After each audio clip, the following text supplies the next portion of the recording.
Sorry, lang Fatima, as in cost scooters as a miska.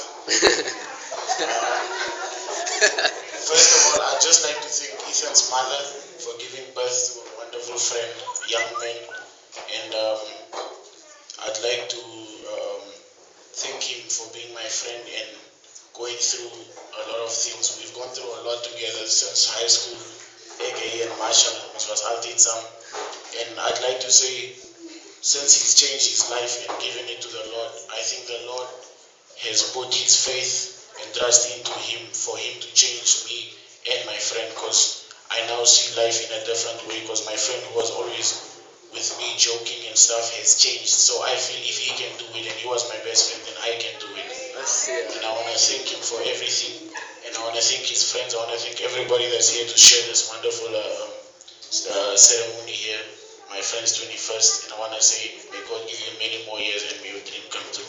Thank you.